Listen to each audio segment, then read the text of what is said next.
Die ছিল। আরে সারিকা, তুমি এসে গেছো? মানে আমি বলতে চাইছি, কি বলছো তুমি? লাল ডাই কি করে? আরে বাহ, কনসেন্ট্রেশন ফিরে পেয়েছো তুমি? আরে আমার কনসেন্ট্রেশন কোথায় গিয়েছিল? তোমরা সব সময় না আমার পিছনেই পড়ে থাকো। ও আচ্ছা আচ্ছা। আমি সিডের বডি থেকে এই প্লাস্টিক ব্যাগটা পেয়েছি। এই ব্যাগ ওর শার্টের ঠিক নিচে ওর বডির সাথে টেপ দিয়ে আটকানো ছিল। আর এই ব্যাগটাতেই একদম রক্তের মতো ডাই রাখা হয়েছিল। এটা তো ঠিক ওই রকমই যেটা ফিল্মের শুটিং এ ইউজ করা হয়। বা হয়তো নাটকে। নাটক? হ্যাঁ, নাটকে। যতদূর আমরা জানতে পেরেছি তাতে এটা পরিষ্কার যে সিড একজন ঠক ছিল। ও সিডা তার সঙ্গীরা মিলে জুয়া আর মার্ডারের নাটক করে লোকেদের ঠকাতো। তার মানে এসবের মধ্যে ওই বারটেন্ডারও যুক্ত ছিল। ও জেনে বুঝে বড় লোকদের ফাঁসিয়ে এখানে এই কার্ড পার্টিতে পাঠাতো, আর তারপরে এই মার্ডারের নাটক। তো এই জন্য রণবীর, বিক্রম আর প্রীতম আলাদা আলাদা জায়গায় আলাদা আলাদা সময় এর মার্ডার দেখেছে। আর ওরা এসব অনেক আগে থেকেই করছে, কিন্তু কাল রাত ওদের নাটক বাস্তবে পরিণত হয়। প্রতিবারই একটা নতুন বাংলো, নতুন লোক ঠকানোর জন্য। আর বাকি সব সেম, একই খেলা, একই ঝগড়া, আর সেই একই সিটের মার্ডারের নাটক। লোকেদের কাছ থেকে টাকা নিয়ে পুলিশ কেসে নামে লোকেদের ভয় দেখিয়ে বের করে দেওয়া। সব কিছু সেম টু সেম। প্ল্যান তো খুব ভালো ছিল, কিন্তু কালকে হঠাৎ মার্ডার কি করে হয়ে গেল? কারণ কালকে রাতে একটা গন্ডগোল হয়েছে। মানে 1 মিনিট।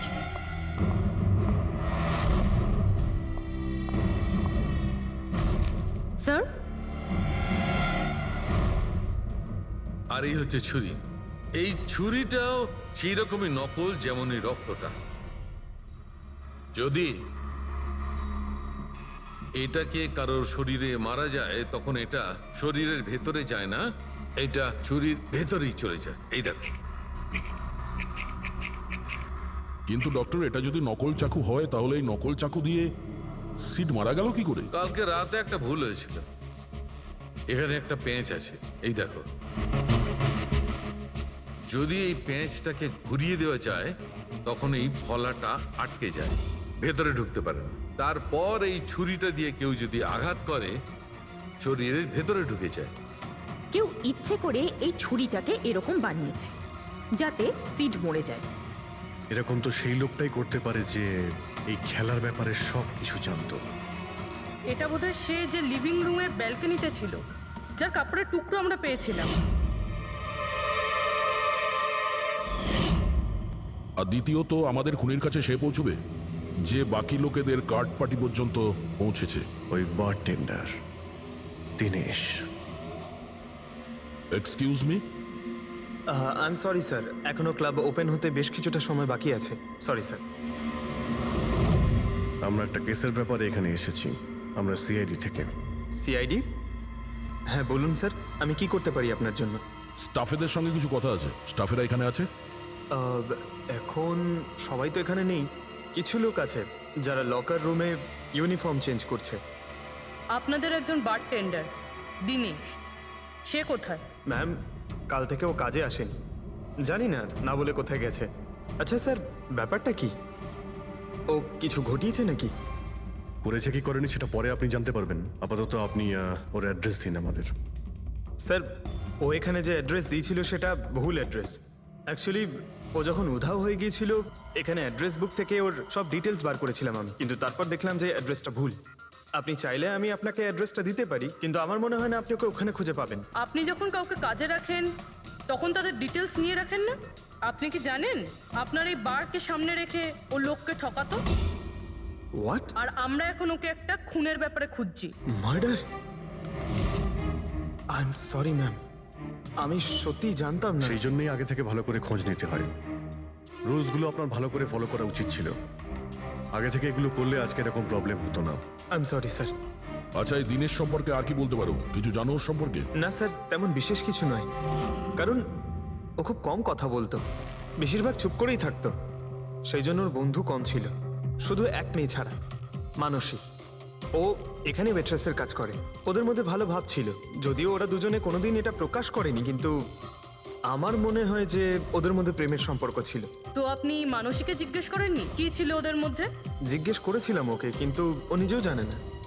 কোনো ব্যাপার না, মানুষকে একবার ডাকুন তো। ঠিক আছে স্যার। স্যার, মানসী।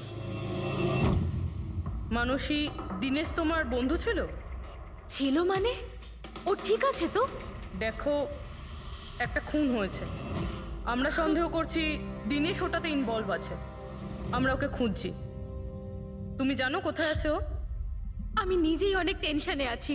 ওর ফোনও লাগছে না। আর ও এখানে যে অ্যাড্রেসটা দিয়েছিল সেটাও নকল। আর আপনারা বলছেন যে ও কোনো মার্ডারের সাথে যুক্ত। আচ্ছা, আপনি তো ওকে খুব ভালো করেই জানতেন না? হ্যাঁ স্যার, আমরা একে অপরকে ভালোবাসতাম আর আমরা বিয়েও করতে চলেছিলাম। সেই জন্য ও কিছু টাকা জোগাড় করতে চাইছিল। আচ্ছা, ও এই টাকাটা ক্লাবের চাকরি থেকে জমাচ্ছিল নাকি অন্য কোনো সাইড বিজনেস ছিল ওর? চাকরি ছাড়া ও শেয়ার বিজনেসে ও টাকা লাগিয়েছিল। আর আমাকে বলতো যে ও অনেক টাকা রোজগার করছে। আমাকে দামি দামি গিফট দিত আর দামি দামি রেস্টুরেন্টও নিয়ে যেত। তো ও তোমায় ওর ঠকানোর বিজনেসের ব্যাপারে কিছুই বলেনি? ওর কোনো ছবি আছে তোমার কাছে? হ্যাঁ আছে।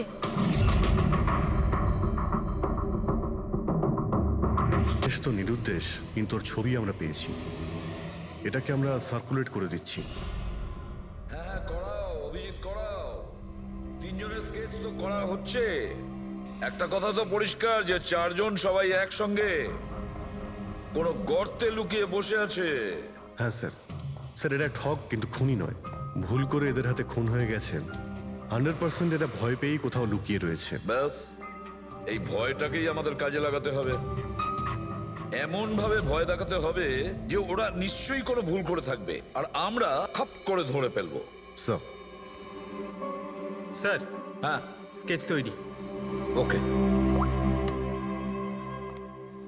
স্যার, হ্যাঁ, এই তিনজনই জুয়ারি, আর যে ছুরি মেরেছে সে হলো হরিশ।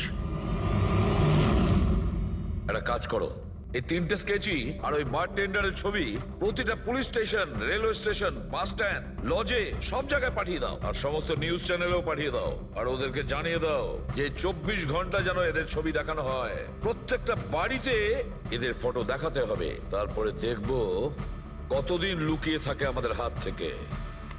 এই চারটে ফটো খুব ভালো করে দেখুন। এই চারজন এই হত্যাকাণ্ডে জড়িত। এদের ব্যাপারে কোনো রকম সূত্র বা কোনো রকম খবর পেলে সিআইডি কে এই নাম্বারে খুব তাড়াতাড়ি যোগাযোগ করবেন।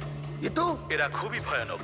এরা সবাই ইন্ডাস্ট্রিয়ালিস্ট হেমন্ত কুমারের ফার্ম হাউসে নিজেরই এক বন্ধুকে খুন করে পালিয়ে গেছে। পুলিশরা অনেকক্ষণ ইনভেস্টিগেশন করার পরেও সেখান থেকে কোনো কিছুই খুঁজে পাওয়া যায়নি। সিআইডি এদের সবাইকে খুঁজছে। এই হলো এদের ফটো।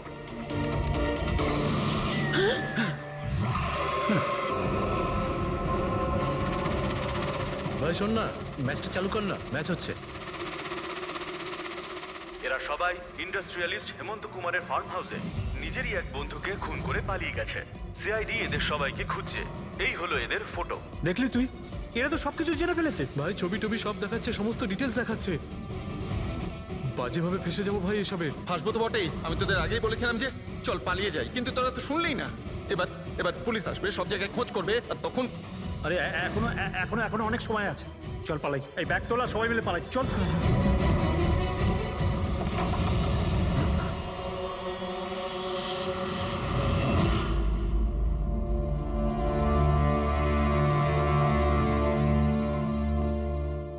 স্যার, সিট তো আমার খুব ভালো বন্ধু ছিল, আমার পার্টনার ছিল, সব কিছু ঠিকঠাক চলছিল। এতদিন ধরে কোনো গোলমাল হয়নি। ওই রাতে কি যে হলো, আমি তো অন্যান্য বারের মতোই নকল ছুরিই মেরেছিলাম, কিন্তু মানে মানে জানি না কিভাবে মরলো, আমি জানি না। এও জানে না। ওসব নাটক বন্ধ করো আর সত্যি করে বলো। বলো। স্যার, আমরা ধনী আর এনআরআই লোকদের বোকা বানিয়ে ঠকাতাম, আর দীনেশ ওই জেডিস ক্লাব থেকে এই ধরনের বোকাদের সিডের কাছে আনতো। তারপর আমরা সেই বড় লোক এনআরআই লোকগুলোকে কোনো খালি নির্জন বাংলোয় নিয়ে যেতাম, যেটা আমরা প্রথম থেকেই সিডের বাংলোর মতো সাজিয়ে রাখতাম। হ্যাঁ স্যার, আমার একটা বিজনেসও আছে স্যার, রিয়েল এস্টেটের বিজনেস। তাই স্যার এই কাজের জন্য এরকমই খালি শুনশান বাংলোর খোঁজ করতাম আমি স্যার, আর তারপর অ্যাভেলেবেল করাতাম এই কাজের জন্য স্যার। স্যার প্রথমে আমরা মুরগিকে জিততে দিই, আর তারপর যখন সে ভরসা পেয়ে যায় তখন সিট জেতা শুরু করে দেয়। এই সব কিছুর প্ল্যান থাকতো স্যার, সিট জিততেই থাকতো, আর ওরা আমার মধ্যে ঝগড়া শুরু হতো, আর আমি রেগে গিয়ে ওকে খুন করে দিতাম, মানে মিথ্যে করেই। এসব দেখে ধনী এনআরআই লোক ঘাবড়ে যেত আর ওদের টাকা পয়সা ফেলে পালিয়ে যেত। উঠে পর, নাটক শেষ, চলে গেছে ও।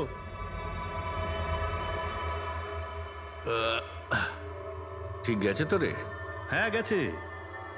উফ, আরে লেগে যাবে পাগল। তারপর আমরা ওই টাকাগুলো নিজেদের মধ্যে ভাগ করে নিতাম। ওই রাতেও সব এরকমই হয়েছিল। আমি ওকে ছুরি মেরেছিলাম, আর তারপর পুলিশকে ফোন করা যাক আর সবকিছু ডিটেলে বলে আমি দেওয়া যাক। পুলিশের চক্করে করতে চাই না। আমার পাসপোর্ট, ইউএসএ সিটিজেনশিপ সবকিছু চলে যাবে। না না না না না, আমি যাচ্ছি। আরে ঘুমিয়ে পড়লি নাকি সিট? আরে ওঠ ভাই, অনেক হয়েছে, আর ওভার অ্যাক্টিং করতে হবে না। Sit set set. আরে এই তো সত্যি মরে গেছে।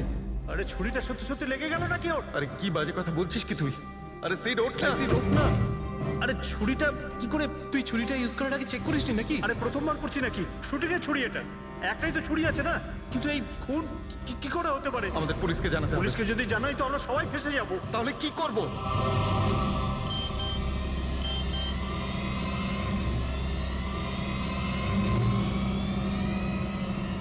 তোর খেলাটা ভেস্তে গেছে ভাই। কি? এই এই এটা দেখ, এই দেখ, ফটো আছে। আরে আমি এই ফটোগুলো এখনই পাঠাচ্ছি পুলিশের কাছে, অ্যাড্রেস সহ। ওরা এক্ষুনি ওখানে এসে পড়বে। তোর খুব শখ হয়েছিল না খেলা? এবার দেখি পুলিশের সাথে কেমন লুকোচুরি খেলিস। তুমি বলছো যে তোমরা ওখানে টাকা ফেলে পালিয়ে গিয়েছিলে? হ্যাঁ স্যার, পুরো 90 লাখ টাকা ছিল স্যার। আমরা সব ফেলে পালিয়েছিলাম। কিন্তু আমরা তো ওখানে কোনো টাকা পাইনি। আমি কিছু জানি না ম্যাম, ওই টাকাটা কোথায় গেছে, ওই নকল ছুরিটাই বা আসল কি করে হয়ে গেল, সিডের খুন কি করে হয়ে গেল, আমি কিচ্ছু জানি না ম্যাম। কেউ তোমাদের জালে তোমাদেরই ফাঁসিয়ে দিয়েছে, বুঝেছো? দেখো, এমন কেউ আছে যে তোমাদের এই খেলার ব্যাপারে সব কিছুই জানতো। ওই ছুরিটা নিয়ে কোনো গন্ডগোল করেছিল, আর তাতেই সিট মারা যায়। আর ওই দিনেশ, ও কোথায়? সিড মারা যাওয়ার পর আমি দিনেশকে ফোন করেছিলাম।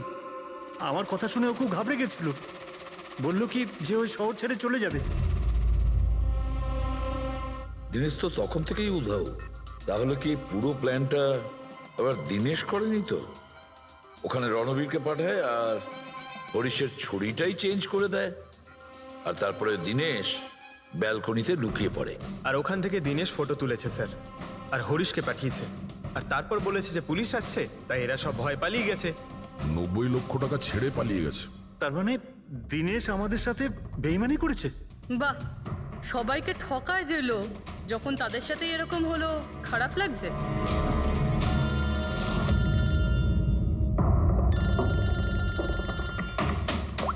হ্যাঁ বলো সালুকে। ফ্যান্টাস্টিক, ঠিক আছে। সালুকে বললো যে প্রমাণ পাওয়া গেছে, যে জিনিস দুটো আমরা দিনেশের কথায় আমরা পাঠিয়েছি। ওর ইউনিফর্ম আর জিম ব্যাগ। হ্যাঁ দাদা, যে কাপড়ের টুকরো আমরা ব্যালকনি থেকে পাই, ওই টুকরোর সঙ্গে এই দিনেশের ইউনিফর্মের কাপড় ম্যাচ করছে। স্যার তার মানে খুনি দিনেশ?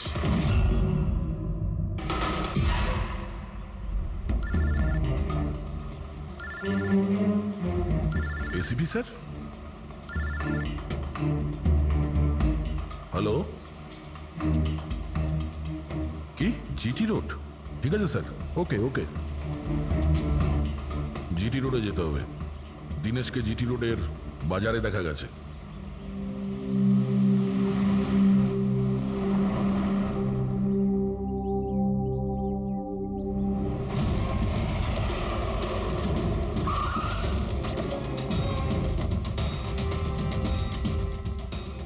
ভাই, এই লোকটাকে দেখেছো এখানে?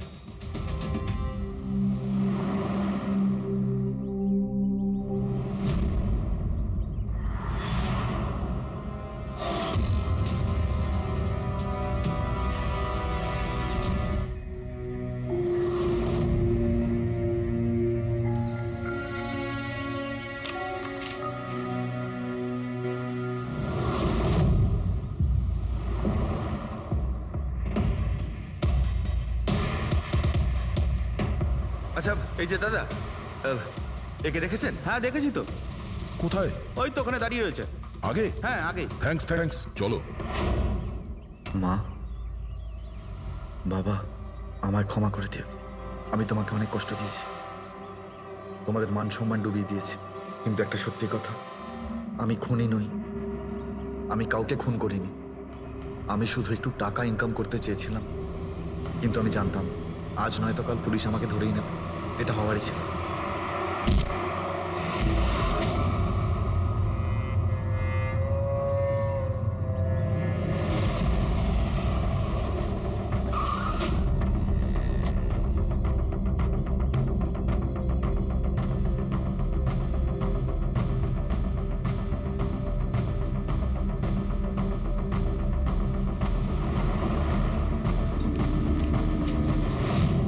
ক্ষমা করে দাও, এই বদনাম নিয়ে বেঁচে থাকার থেকে মরে যাওয়া ভালো। স্যার আমরা সিসিটিভি ফুটেজ চেক করে দেখেছি, ওকে দেখে ওখানে ডিপ্রেসড মনে হচ্ছিল। স্যার মনে তো হচ্ছে না কেউ ওকে ফোর্স করেছিল, ও নিজের ইচ্ছেতেই মারা গিয়েছে। সুইসাইড নোট পড়ে তো মনে হচ্ছে স্যার ও এই কাজের ব্যাপারে খুব লজ্জিত ছিল। ও এ ব্যাপারে জড়িত তো ছিল, কিন্তু সিটকেও মারেনি। স্যার দিনেশ নয় তো আর কে হতে পারে? এদের এইসব খেলার ব্যাপারে আর তো কেউ জানতোই না। এরকম ব্যাপার নয় তো যে এরা যাদেরকে ঠকিয়েছিল ওদের মধ্যে কেউ এদের থেকে প্রতিশোধ নিচ্ছে? হতে পারে। একটা কাজ করি, আমরা বোর্ডের ওপর পুরো সাসপেক্টদের নাম লিখি, ওদের ফটোগুলো ওই সাসপেক্ট মানে ওই এনআরআই যাকে হরিশ আর তার দুই বন্ধু মিলে ঠকিয়েছে,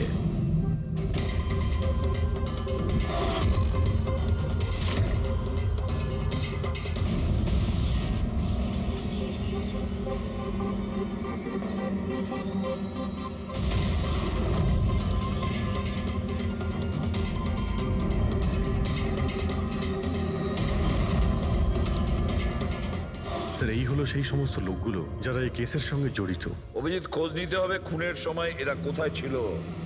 পুরো ইনফরমেশনটা আমরা এয়ারপোর্ট ইমিগ্রেশন থেকে পেয়ে যাব। স্যার এই ফটোগ্রাফে যে 8জন লোক আছে সেই সময় তারা ইন্ডিয়াতে ছিলই না। ইনফ্যাক্ট বেশিরভাগ লোকই এই ঘটনার পরে ইন্ডিয়াতে ফেরেইনি। শুধু এই 4 জন ছাড়া এই 3 জন সাক্ষী, বিক্রম, রণবীর, প্রীতম আর মিস্টার রানা। স্যার এক্ষুনি আমি মিস্টার রানার বাড়িতে ফোন করেছিলাম, ওনার ওয়াইফ ধরেছিলেন। বললেন যে 3 বছর আগে উনি মারা গেছেন, আর 3 বছর আগে এরা ওনাকে ঠকিয়েছিল। উনি এই গিল্ট ফিলেই ভুগতেন যে ওনার সামনে কেউ খুন হয়ে গেছিল আর উনি কিচ্ছু করতে পারেননি, যার জন্য উনি নেশার কবলে পড়েন। আর তাহলে বাকি থাকলো 3 জন সাসপেক্ট, প্রীতম, রণবীর আর বিক্রম। প্রীতম আর বিক্রম এরা তো দেশের মধ্যেই ছিল, কিন্তু এই শহরে ছিল না। এবার এই রণবীরই শুধু বাকি থাকলো। রণবীর তো নিজেই ওখানে ছিল, ওই ফটোতেও ছবি আছে।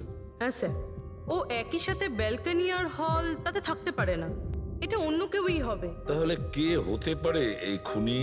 পঙ্কজ, মিস্টার রানা 3 বছর আগে মারা গেছেন, ওনার পুরো ডিটেলসটা আমার চাই। স্যার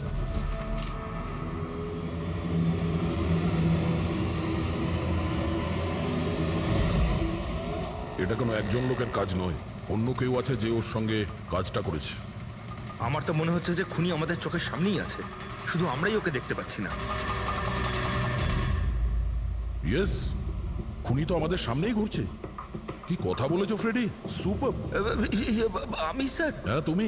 খুনি সত্যিই আমাদের চোখের সামনে ঘুরছে, কিন্তু আমরা ওকে দেখতে পাচ্ছি না। কিন্তু এখন আমি বুঝতে পেরে গেছি। হোটেলে যাই। হোটেল? হ্যাঁ হোটেল। থিওরি হিসেবে ওর হোটেলেই থাকার কথা। একবার যদি জানতে পারি যে খুনি ওই, তাহলে ওর সঙ্গী আর জুয়োর টাকা সব পেয়ে যাবো। তাহলে চলুন স্যার, তাড়াতাড়ি যাওয়া যাক আর ওকে ধরে ফেলি গিয়ে। ধরবে না ওকে, ওর ওপর নজর রাখতে হবে। আর হ্যাঁ, যদি বেশি চালাকি করে তাহলে ছাড়বো না ওকে।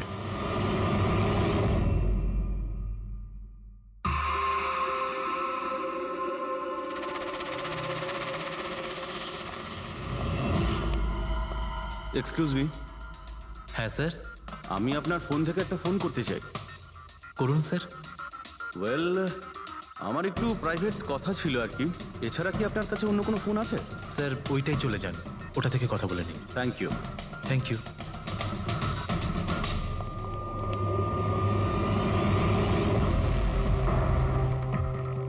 শোনো ভাই, হ্যাঁ স্যার। আমরা সিআইডি থেকে আসছি। আমরা এই লোকটাকে ফলো করছি।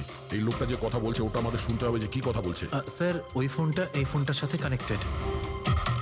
আমার মনে হচ্ছে সিআইডি কিছুই জানতে পারেনি। প্ল্যানটা সাকসেসফুল। আমাদের প্ল্যানটা খারাপ করার শুধু একটাই লোক ছিল, আর সে ছিল দিনেশ। আরও সেটার উপযুক্ত শাস্তি পেয়ে গেছে। So there is nothing to worry about. You don't worry, আমি যদি কিছু জানতে পারি তোমাকে জানাবো।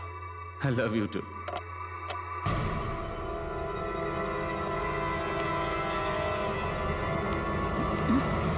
এই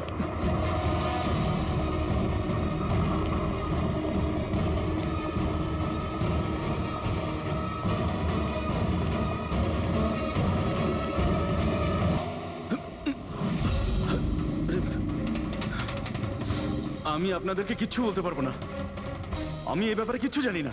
তুই কিছু বলিস আর না বলিস, তুই ফোনে যা কথা বলছিলি না ওটা আমরা সবাই শুনে নিয়েছি, বুঝলি?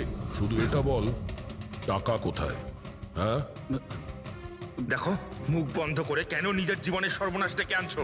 তোমার মঙ্গল এতেই, চুপচাপ যা জানো সব বলে দাও। টাকাটা ওর কাছে রয়েছে।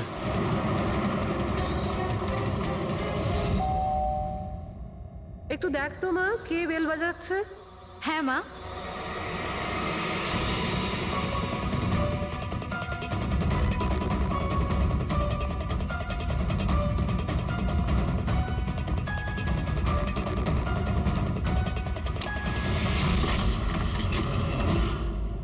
হাই, চিনতে পেরেছো? স্যার, মানসী। অ্যাকচুয়ালি আমরা আপনার বাড়ির তল্লাশি নিতে চাই। Search warrant. কি ব্যাপার? আপনারা কারা? সিআইডি। আমাদের কাছে আপনার বাড়ির তল্লাশির অর্ডার আছে। কিন্তু আমরা কি করেছি? আপনারা এখানে কেন এসেছেন? খুব তাড়াতাড়ি জানতে পারবে। চেক করো।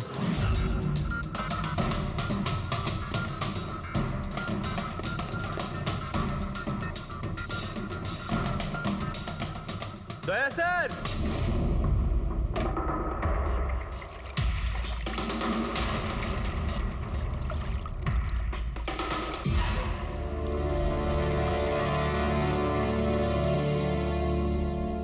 চলো। এই নোটগুলোতে রক্ত লেগে রয়েছে। ডিএনএ টেস্ট করলেই জানতে পেরে যাব যে এই রক্তটা সিডের, তাই না? এবার বলো, কিছু জিজ্ঞেস করবে? এখন এ জিজ্ঞাসা করবে না, আমরা জিজ্ঞাসা করব ব্যুরোতে। কিন্তু আপনারা আমাকে কেন সন্দেহ করলেন? শেষবার আমাদের মনে হয়েছিল যে দিনেশ খুনি, কিন্তু ও সুইসাইড করে প্রমাণ করে দিয়েছে যে ও খুনি নয়। মানুষ এটা কি চেনো? এটা তোমার ইউনিফর্মের কাপড়ের টুকরো। এটার কারণে আমরা তোমাকে সন্দেহ করছি, বুঝেছো? আর তারপর আমরা এইটা খোঁজ লাগালাম যে তুমি এরকম কাজ করলে কেন। আপনি জানতেন যে আমি এসব কেন করেছি? মিস্টার রানা, আপনার বাবা ছিল, রাইট? হ্যাঁ, উনি আমার বাবা ছিলেন। আর ওনার প্রাণ সিট আর ওনার সঙ্গীতের জন্য গেছে। উনি ওই ঘটনাটা কিছুতেই ভুলতে পারেননি। আর উনি একজন ডায়াবেটিসের রোগী ছিলেন। তারপরে উনি প্রচুর ড্রিঙ্ক করতে শুরু করে দিয়েছিলেন। উনি কি জানতেন এগুলো যা হচ্ছে সেগুলো সবই নাটক? না, উনি কিছুই জানতেন না। যদি এটা জানতেন তাহলে নিজের প্রাণ নিতেন না। উনি তো এই সব কিছুকে সত্যি মনে করতেন। ইউএসএ তে ছিলাম আমি, যখন মা আমাকে কল করলো। বাবার অবস্থা খুব খারাপ ছিল। যখন আমি ইন্ডিয়া আসলাম তখন উনি আমাকে বললেন যে আমাকে ওনার কোনো অসম্পূর্ণ কাজ পূর্ণ করতে হবে আর ওনার অপরাধীদের শাস্তি দিতে হবে। তারপরে আমিও বাবাকে প্রমিস করেছিলাম যে আমি ওনার অসম্পূর্ণ কাজ শেষ করব। তারপরে উনি আমাদের সবাইকে ছেড়ে চলে গেলেন। তারপরে তুমি কি করলে? তারপরে আমি খোঁজ করা শুরু করি, কিন্তু ওই সময় এরকম কোনো কেস রেজিস্টারই হয়নি। কিন্তু পরে আমার মনে পড়েছিল বাবা বলেছিল যে এই জেডিস ক্লাবে দিনেশ ওনাকে সিডের সাথে দেখা করিয়েছিল। তো এইভাবে তোমার সঙ্গে দিনেশের দেখা হয়? হ্যাঁ, তারপরে আমি ওখানে ওয়েটারে চাকরি করা শুরু করি। দিনেশকে নিজের বন্ধু বানাই আর ধীরে ধীরে ওর কাছে আসতে থাকি।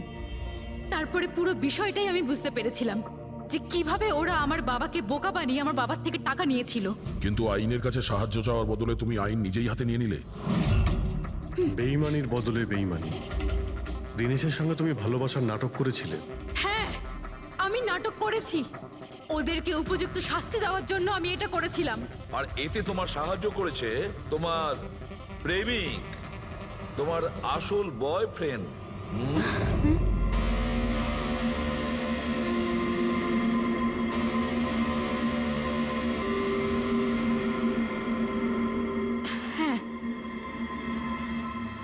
আমরা দুজনে মিলে প্ল্যান করেছিলাম। রণবীর ওই রাতে জেনে বুঝে বোকা হয়েছিল। আর ওই ছুরিটাকে খারাপ করেছিল। যদি এই পেঁচটাকে ঘুরিয়ে দেওয়া যায় তখন এই ফলাটা আটকে যায়। ওই ছুরিটাকে আমি খারাপ করেছিলাম আর ব্যালকনি থেকে লুকিয়ে ফটো আমিই নিয়েছিলাম। তারপরে আমি ওই ফটো হরিশকে পাঠিয়েছিলাম আর ওদেরকে ওখান থেকে তাড়িয়ে দিলাম আর আমি টাকাগুলো নিয়ে ওখান থেকে বেরিয়ে পড়লাম। আমি আমার বাবাকে দেওয়া প্রমিস পূরণ করেছি। ওই টাকাটা আমার বাবার ছিল, আমি ওনার প্রতি ন্যায় করেছি। ভুল। ওই ন্যায় বিচার করা তোমার কাজ নয়, সেটা করবে আদালত। তুমি আইন নিজের হাতে নিয়েছিলে আর একটা খুব মস্ত বড় অপরাধ করেছো। আইন তোমাকে কঠোর থেকে কঠোরতম শাস্তি দেবে। তোমাদের দুজনকে কঠোর শাস্তি দেবে।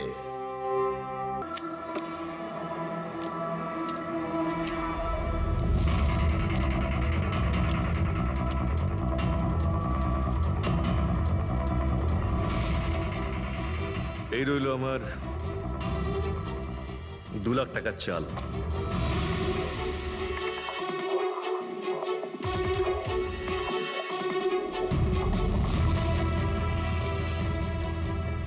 আমার 3 লাখ টাকার চাল।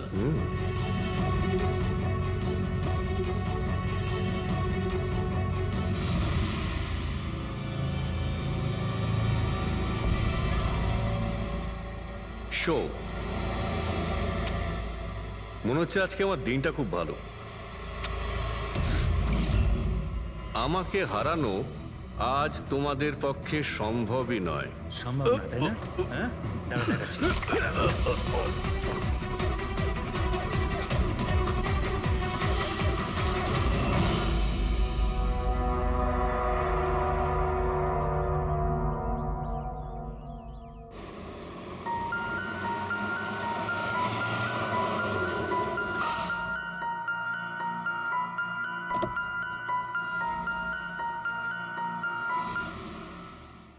চলো বাচ্চারা,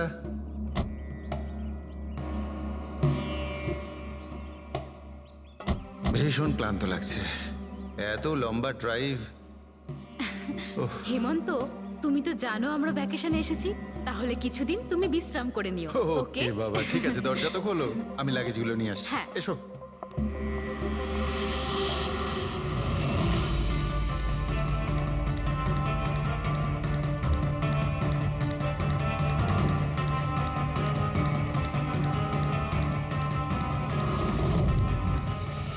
হেমন্ত, হেমন্ত তাড়াতাড়ি এদিকে এসো। এই এই দরজাটা। তুমি ওদের গাড়িতে বসাও, আমি দেখছি। হেমন্ত, সাবধানে প্লিজ। চলো চলো চলো।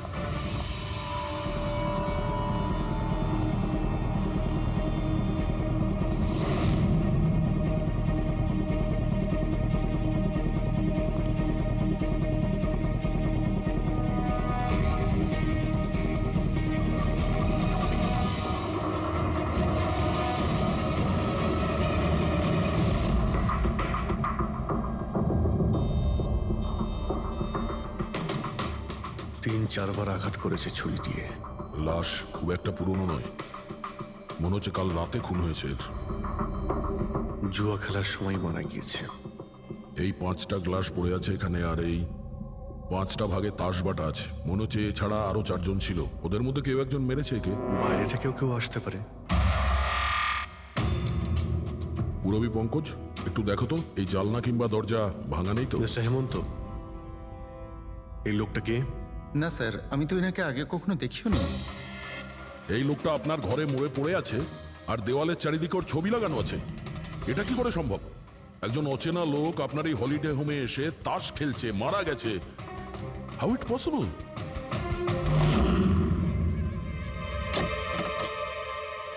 আচ্ছা, এখানে কোনো গার্ড নেই? ছিল স্যার, বহু বছর একজন গার্ড ছিল, কিন্তু ওই মাস চারেক আগে তার মৃত্যু হয়, ব্যাস তারপর থেকে আর কেউ নেই। আমি ভেবেছিলাম যে এবার একজন নতুন গার্ড রাখবো। আমায় বিশ্বাস করুন, আমি একদম সত্যি বলছি। আমি এই ভদ্রলোককে চিনিও না। উনি এখানে কি করছিলেন, ওনার ছবি এখানে কেন টাঙানো, আমি কিচ্ছু বুঝতে পারছি না।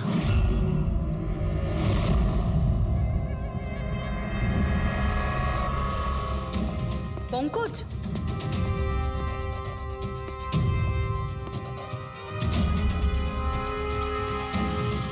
স্যার স্যার, জোর করে তো কেউ ভেতরে ঢোকেনি।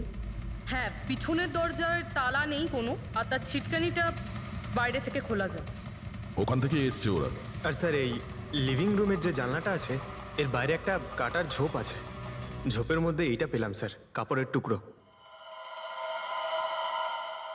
মনে হচ্ছে কেউ এর উপরে নজর রাখছিল ওখান থেকে, আর তাড়াহুড়ো করে দৌড়ুতে গিয়ে তখন এই কাপড়ের টুকরোটা ওইখানে আটকে যায়। মৃত ব্যক্তি ছাড়া এখানে আরো 4 জন ছিল আর একজন লোক বাইরে, সব মিলিয়ে 5 জন। তাহলে এই ক্রাইমের অন্তত 5 জন সাক্ষী আছে। যদি ওই 5 জনের মধ্যে একজনকেও ধরতে পারা যায়, তাহলে জানা যাবে কাল রাতে এখানে কি হয়েছিল। 3 জন লোক আছে যারা এই খুনটা সম্বন্ধে জানে, এবং তারা যে খুন হয়েছে তার ছবি দেখে চিনতে পেরেছেন। কখন আসছে ওরা? একটা সময়। 5 জনের মধ্যে 3 জন প্রথমবারই পাওয়া গেল, নট ব্যাড। আর স্যার, ওনারা নিউজ দেখে নিজেরাই আমাদের সঙ্গে দেখা করতে এসেছিলেন। অসাধারণ ব্যাপার। সমাজে যদি বাজে লোক থাকে, ভালো লোকও অনেক আছে স্যার। কিন্তু ওরা কাল রাতে রিপোর্ট লেখালো না কেন? স্যার স্যার, এরা ওই 3 জন, প্রীতম, রণবীর, বিক্রম। প্রীতম, রণবীর আর বিক্রম। তোমরা সবাই জানো ওই খুনটার ব্যাপারে? স্যার। 3 জনের আলাদা করে স্টেটমেন্ট নাও। স্যার, যখন সিডের খুন হয়েছিল তখন আমি ওখানেই ছিলাম। সিড? ওর নাম সিড ছিল? হ্যাঁ স্যার। স্যার, আমি ওদের চিনতামও না। কালকে প্রথমবার ওদের সাথে দেখা হয়েছে, আর কালকেই খুন হয়ে গেল। এক মিনিট। সব কিছু ঠিক মতন বলবে। স্যার, আসলে ওই যে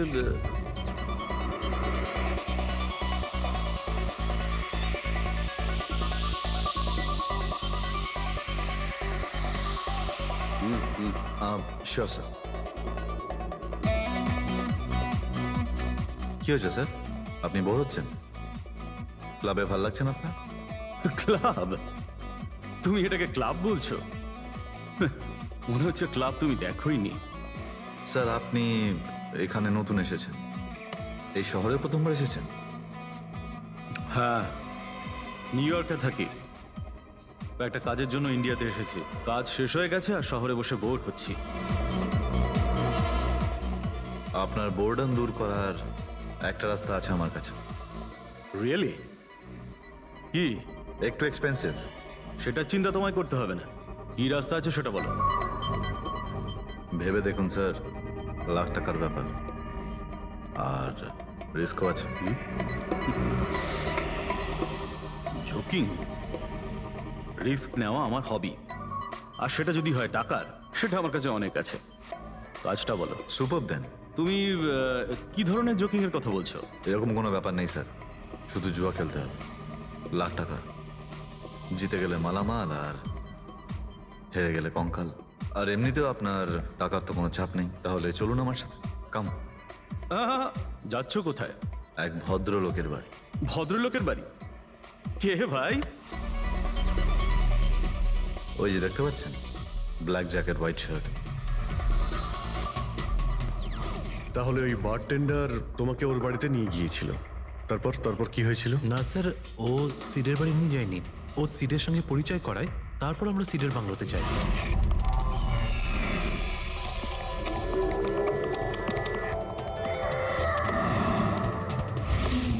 আর যখন আমরা ওখানে পৌঁছলাম তখন আগে থেকেই দুজন ওখানে ছিল।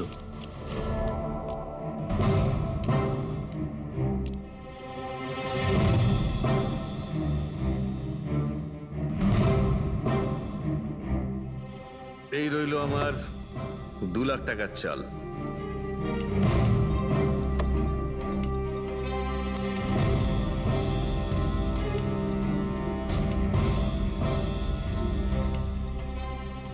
শো দেখা। দারুণ ব্যাপার ভাই। কি খেয়ে বসেছিস? জিতেই চলেছিস। আমাদেরও বলে দে, আমরা একটু টাকা কামাই। ভাই যদি খেলেই যেতে পারা যেত তাহলে তো কোনো কথাই ছিল না। এগুলো সব কপালের ব্যাপার, আর আজ আমার কপাল ভীষণ ভালো। সেটাই মনে হচ্ছে। তাহলে আরেকটা ডিল হয়ে যাক। হয়ে যাক। এটা কি করে হতে পারে? বললাম না আমার কপাল খুব ভালো। তোর লাক আজকে ভালো না অন্য কিছু? মানে এটাই যে তুই তাসের মধ্যে সেটিং করে রেখেছিস। এ নিশ্চয়ই তাসের মধ্যে কিছু গোলমাল করে রেখেছে। ভাই এর বাড়ি হয়তো কোনো ক্যামেরাও লাগিয়ে রেখেছে, নাকি তাসে গন্ডগোল করে রেখেছে। ভেবে দেখার ব্যাপার। তোর মনে হচ্ছে আমি চিটিং করছি? অফকোর্স, নাহলে আমাদের মধ্যে কারো হাতে ভালো তাস এলো না কেন? ওর এলো না, আমার এলো না কেন? তুই চিটিং করছিস? চিটার? এই তুই আমাকে চিটার বলছিস? হ্যাঁ, তোকে চিটার বলছি। ও, হার মেনে নিতে পারছিস না তুই, তাই তো? খোকা, এটা বড়দের গেম, বাচ্চাদের নয়। যদি এখানে জিততে হয় না, তবে কার্ডে জিততে হয়। তাহলে বেরিয়ে যায় এখান থেকে। মুখ সামলে কথা বল। কি করছিস কি? তুই মুখ সামলে কথা বল, এটা আমার বাড়ি, বুঝলি? বেরিয়ে যায় এখান থেকে। কি করছিস কি ভাই? আরে ওকে তাড়া কেউ এখান থেকে। তার মানে হরিশ ওখান থেকে চুপ করে বেরিয়ে গেল। হ্যাঁ স্যার, প্রথমে আমারও মনে হচ্ছিল যে ও চলে গেছে, কিন্তু ও কিচেনে গেছিল। কিচেনে? হ্যাঁ স্যার, কিচেনে। যখন ও কিচেন থেকে বেরোলো তখন ওর হাতে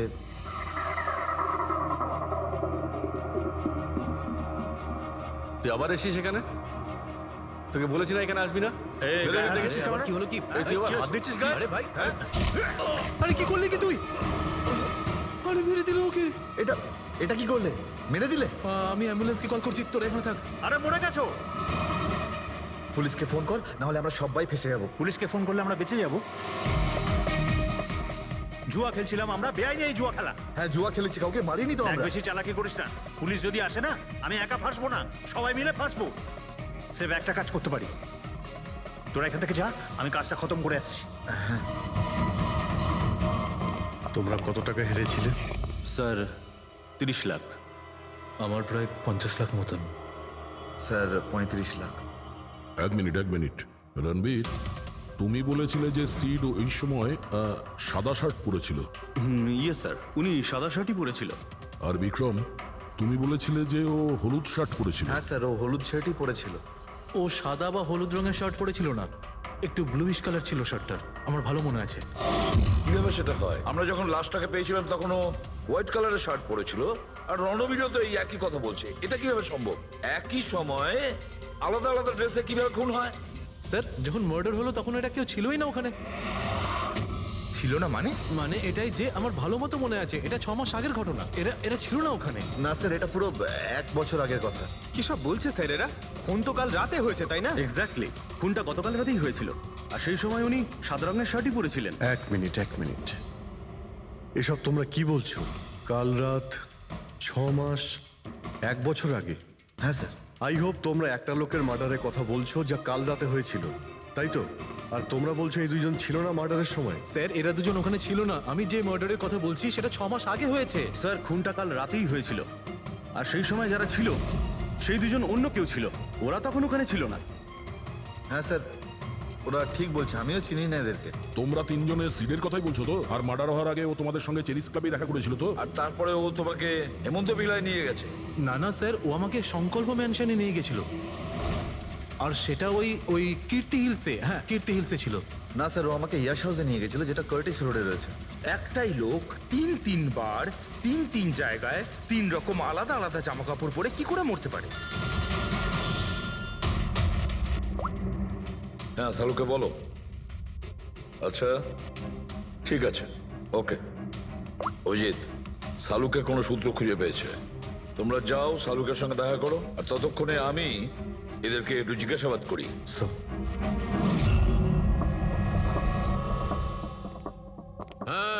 এসো এসো ভাই এসো, দেখো আমি কি পেয়েছি। আরেকটা কথা বলতে হবে, এই কেসটা বড় অদ্ভুত। হ্যাঁ ডক্টর সালুকে, কেসটা তো খুবই অদ্ভুত, আর যেগুলো আমরা জানতে পেরেছি ওগুলো। আরে না ভাই, ওইটাও তো অদ্ভুত নয়, আমি যেটা তোমাদের বলতে যাচ্ছি সেটা অদ্ভুত। হ্যাঁ, কি হলো? তুমি এদিক ওদিক কি দেখছো? কিছু না। ঠিক তো? না না, আমি আপনার কথাই শুনছি, কি বলছেন স্যার? ও আচ্ছা আচ্ছা, হ্যাঁ, তো আমি কি বলছি? ও হ্যাঁ, অদ্ভুত।